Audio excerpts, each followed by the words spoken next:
Have you ever been editing drums and just wanted one go-to compressor that you know can get the job done? Doesn't matter what drum it is, doesn't matter what sound you're trying to get, you have one that you can trust. Oh boy, do I have the compressor for you.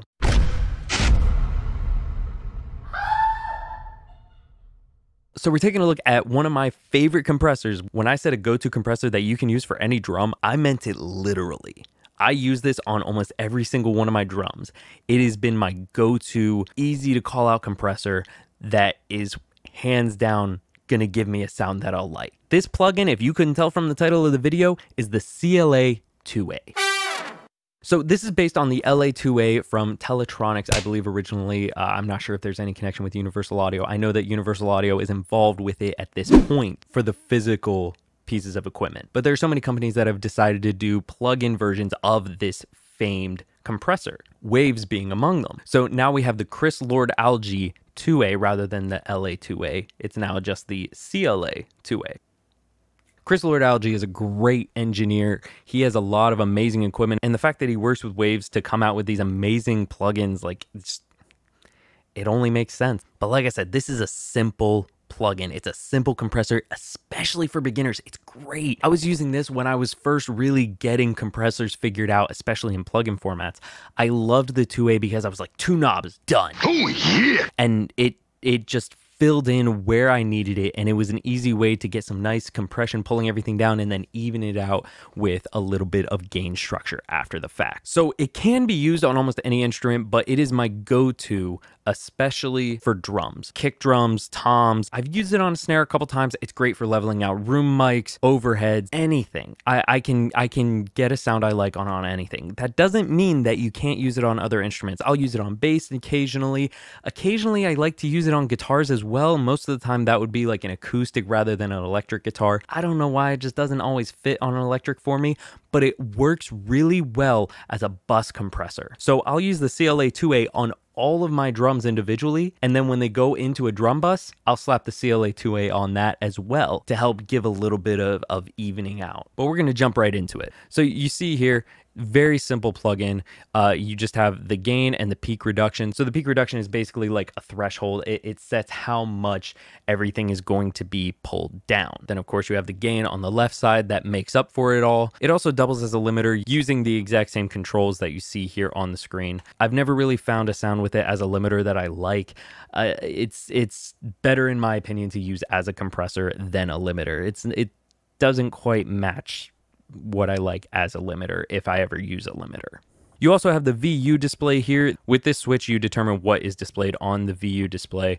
You can have the input levels coming in, the actual amount of compression that is being done to the track, or the output level overall. I normally just leave it on the amount of compression that is being done. It helps me see if I'm compressing too much, too little. Along the bottom, you have these 3 analog options, a 50 hertz, 60 hertz, or off. Please just leave it on off. It may look like a really cool idea, but in all reality, all that quote unquote analog technology sound is doing is adding a 50 or 60 hertz hum to your track.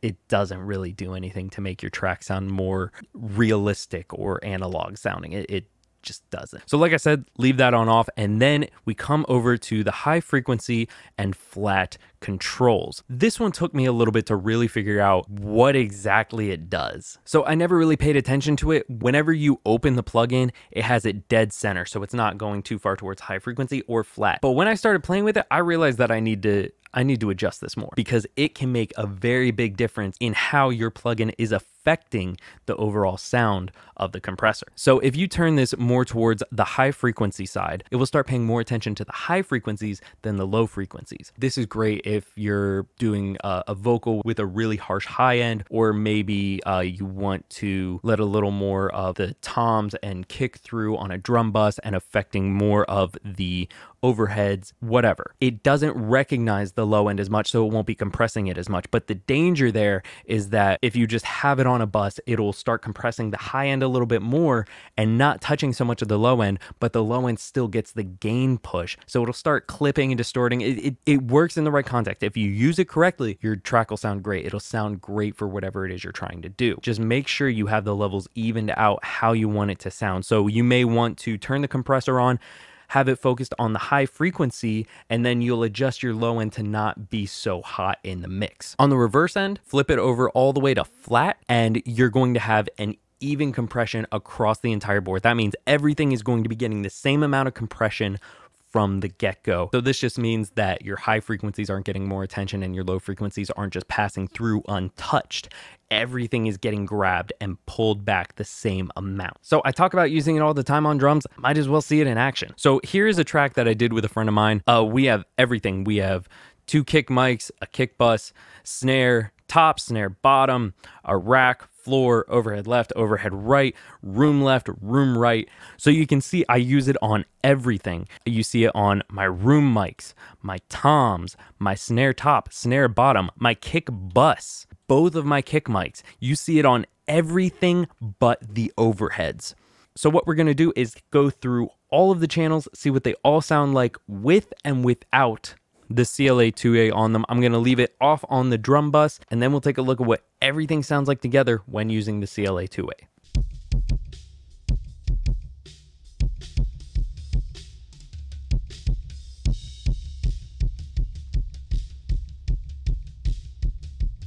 So it sounds really harsh, but let's kick on the 2A. I'm doing this on each of the kick mics as well as the kick bus itself.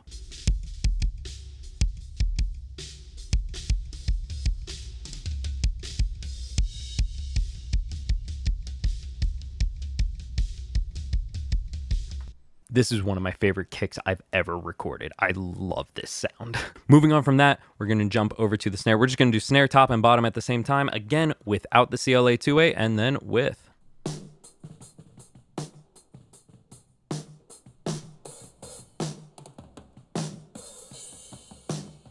All right, pretty flat, pretty boring, but we'll turn this 2A on.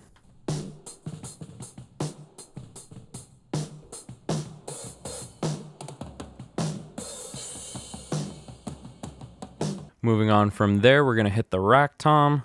Let me check this image real quick. We'll choose a spot with a lot of the rack tom in it. You know what? We'll just put both the toms in there.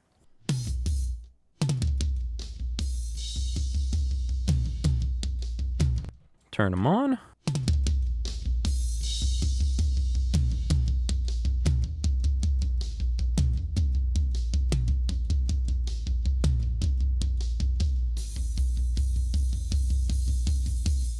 All right, and lastly, the room mics. The room mics for this location we were at sounded beautiful. I love to use the Earthworks TC20s as my room mics.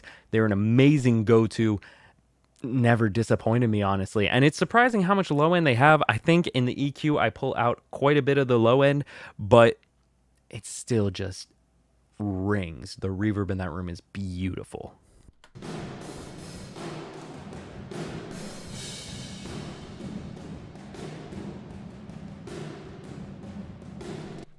And then with.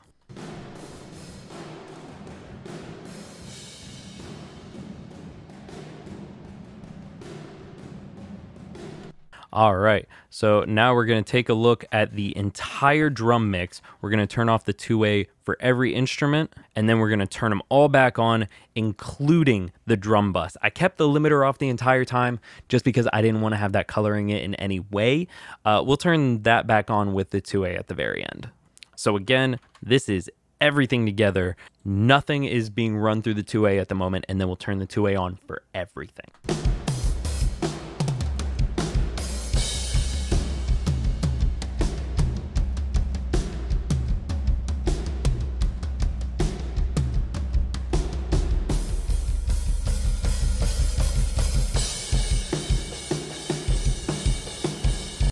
All right, and now the moment of truth. Is the 2A really a game changer when it comes to compression? Let's find out.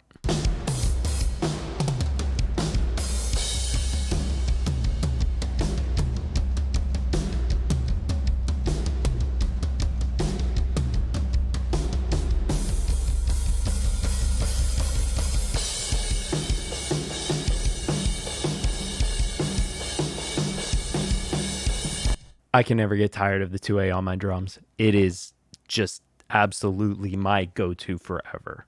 Eventually, I do need to get some hardware of the two-way, maybe an LA two-way from Teletronics or Universal Audio, one of the two, because I just love a good two-way in any drum mix. They're great for getting a good aggressive drum sound without too much coloration or distortion or anything like that being put on the drums. You can see also in this mix, if you look over, I used it on the bass as well. It's a fantastic bass compressor. Like I was saying, if you want a good compressor without giving too much coloration, the CLA 2A is a go-to. Is it the greatest of all time?